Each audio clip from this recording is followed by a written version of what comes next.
sort of maintaining the focus energy from game two to this, and this would sort of be the challenge. What did you see early on, I guess, especially in the first quarter where they go on that 14-0 run, bleeds into the second, where it just looked like their guys were kind of getting loose offensively. There were a lot of open looks, and guys, it didn't seem like you guys were rotating correctly or getting lost in space. What did you maybe see there in that kind of key part of the end of first, early second?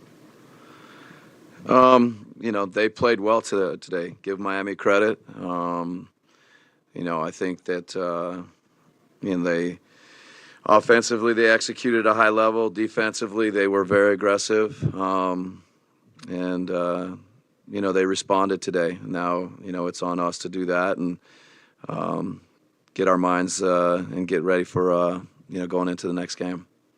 How do you feel like you dealt with their physicality? We need to be better. So like I said, give them credit. They played well. We need to be better. We need to deal with a lot of things better. That'll be the challenge going into the next game. Just what can you guys do better against Jimmy Butler? I think today, the thing that stood out is, he goes 4 for 4 from the 3-point. He's a very good player.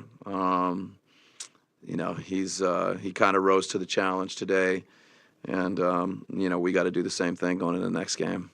Coach, Eric asked about the physicality right here.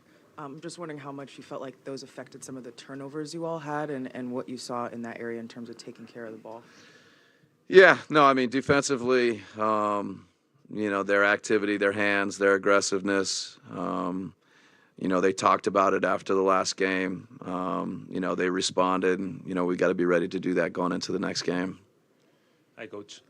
For your experience, how you manage the psychology in a situation like this, no? When you are the favorite and you are down by one right now? What can you say to the players? What can you say in that moment?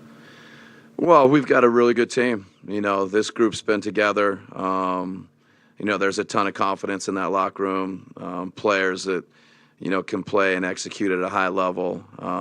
It's one game today. We weren't our best, and we got to look at that. We got to own that and be better going into the next game and know that we've got a really good team and really good players.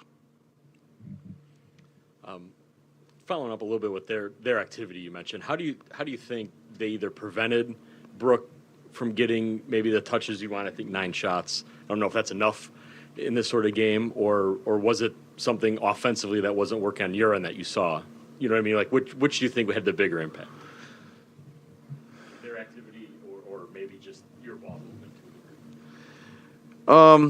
I think it's a little bit of both. We'll go back and we'll look at the film, see how we can get, whether it be Brook or other people to good spots. I think we took the ball out of the net a lot tonight. So it's connected to both. We got to be better defensively. Our execution, our spacing, our movement, both people and ball and screening, got to be better. We talked so much the other night about how well the ball moved. Do you feel like it got sticky tonight? We'll look at the film. I think that, there was times where, I think we got to move it quicker. When we make quick decisions, whether it's off the catch and drive and then move it, that's when we're at our best. And whether it's, not a quick decision or the ball not moving quickly when it needs to, that's, when we're not our best. Just with the dribble handoffs that they run on the wings, especially for Duncan Robinson, how do you feel like you guys can maybe defend those better, or were you happy with the effort and they just made some shots? No, I mean, he's very capable. He moves well without the ball.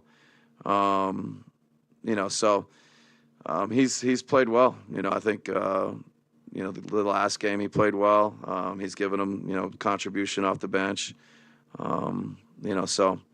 Credit to Duncan, and we got to be better. All right, thanks.